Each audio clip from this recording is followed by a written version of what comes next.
Assalamualaikum warahmatullahi wabarakatuh. Kembali lagi bersama saya Rina, peserta pelatihan dasar CPNS 2021 BPSDMD Kalimantan Selatan, angkatan 25, kelompok 1. Pada mind mapping hari ini kita akan belajar tentang akuntabilitas. Akuntabilitas terdiri dari 4 bagian.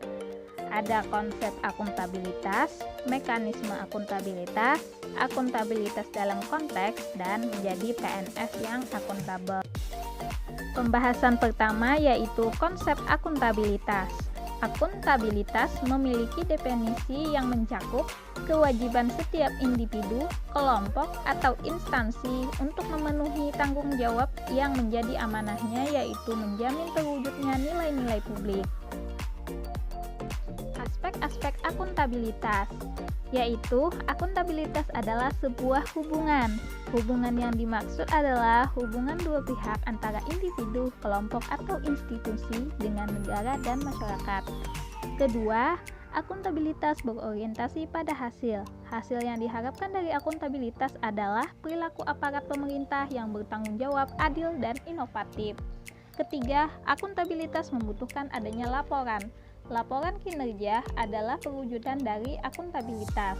Keempat, akuntabilitas memerlukan konsekuensi berupa penghargaan atau sanksi. Dan terakhir, akuntabilitas memperbaiki kinerja. Tujuan utama dari akuntabilitas adalah untuk memperbaiki kinerja PNS dalam memberikan pelayanan kepada masyarakat. Kemudian, akuntabilitas publik. Akuntabilitas publik terdiri dari dua macam, yaitu akuntabilitas vertikal dan akuntabilitas horizontal. Akuntabilitas vertikal yaitu pertanggungjawaban kepada otoritas yang lebih tinggi, sedangkan akuntabilitas horizontal adalah pertanggungjawaban kepada masyarakat luas. Akuntabilitas publik memiliki 3 fungsi utama. 1. Peran demokratis, yaitu untuk menyediakan kontrol demokratis. Kedua, peran konstitusional, yaitu untuk mencegah korupsi dan penyalahgunaan kekuasaan. Dan yang ketiga, peran belajar, yaitu untuk meningkatkan efisiensi dan efektivitas. Akuntabilitas memiliki 5 tingkatan yang berbeda, yaitu akuntabilitas personal, akuntabilitas individu, akuntabilitas kelompok, akuntabilitas organisasi, dan akuntabilitas stakeholder.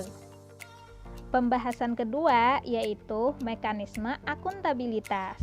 Untuk memenuhi terwujudnya organisasi sektor publik yang akuntabel, maka mekanisme akuntabilitas harus mengandung 4 dimensi. Yang pertama, akuntabilitas kejujuran dan hukum. Kedua, akuntabilitas proses. Ketiga, akuntabilitas program. Dan yang keempat, akuntabilitas kebijakan. Adapun mekanisme akuntabilitas birokrasi Indonesia. 1. Perencanaan strategi yang berupa RPJP, RPJM, RKP, rencana strategi untuk setiap SKPD, dan SKP untuk setiap PNS. Kedua, kontrak kinerja, dan yang ketiga, laporan kinerja. Untuk menciptakan lingkungan kerja yang akuntabel, maka diperlukan kepemimpinan, transparansi, integritas, tanggung jawab, keadilan, kepercayaan, keseimbangan, kejelasan, dan konsistensi. Langkah-langkah yang harus dilakukan dalam menciptakan framework akuntabilitas. Ada 5 langkah yang harus dilakukan. Yang pertama, menentukan tujuan yang ingin dicapai dan tanggung jawab yang harus dilakukan. Yang kedua, melakukan perencanaan atas apa yang perlu dilakukan untuk mencapai tujuan. Yang ketiga, melakukan implementasi dan memantau kemajuan yang sudah dicapai. Yang keempat, memberikan laporan hasil secara lengkap, mudah dipahami, dan tepat waktu. Dan terakhir, yang kelima, melakukan evaluasi hasil dan menyediakan masukan atau feedback untuk memperbaiki kinerja yang telah dilakukan melalui kegiatan-kegiatan yang disebut korektif. Oke, lanjut. Akuntabilitas dalam konteks meliputi transparansi dan akses informasi, yaitu pemerintah senantiasa harus terbuka kepada rakyatnya sebagai bentuk legitimasi. praktek kecurangan, dan perilaku korup. Keberhasilan pembangunan suatu etika perilaku dan kultur organisasi yang anti kecurangan dapat mendukung secara efektif penerapan nilai-nilai budaya kerja yang sangat erat hubungannya dengan hal-hal atau faktor-faktor penentu keberhasilannya yang saling terkait antara satu dan yang lainnya. Penggunaan sumber daya milik negara. Fasilitas publik dilarang penggunaannya untuk kepentingan pribadi. Sebagai contoh, motor atau mobil dinas yang tidak boleh digunakan kepentingan pribadi. Penyimpanan dan penggunaan data dan informasi pemerintah. Informasi dan data yang disimpan dan dikumpulkan serta dilaporkan tersebut harus relevan, dapat dipercaya, dapat dimengerti, dan dapat diperbandingkan, sehingga dapat digunakan sebagai mestinya oleh pengambil keputusan dan dapat menunjukkan akuntabilitas publik. Dan yang terakhir, konflik kepentingan.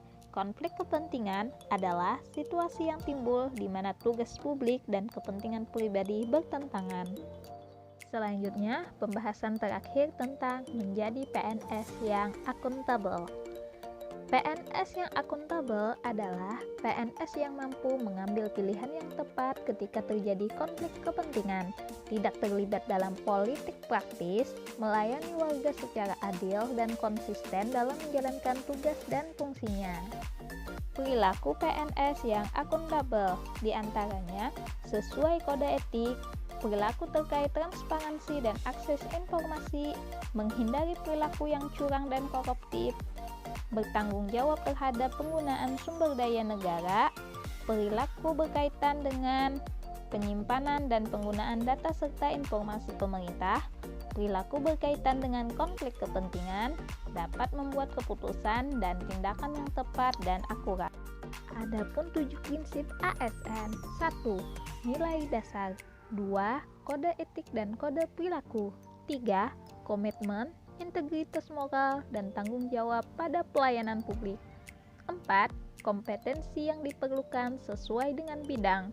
5. Kualifikasi akademik. 6. Menjaminan perlindungan hukum dalam melaksanakan tugas. Dan 7. Profesionalitas jabatan. Dan yang terakhir, untuk menjadi PNS yang akuntabel, maka harus memenuhi asas penyelenggaraan dan manajemen ASN Undang-Undang Nomor 5 Tahun 2014. Demikianlah pembahasan kita tentang akuntabilitas. Semoga dengan mempelajari ini kita menjadi PNS yang akuntabel. Sekian dan terima kasih. Wassalamualaikum warahmatullahi wabarakatuh.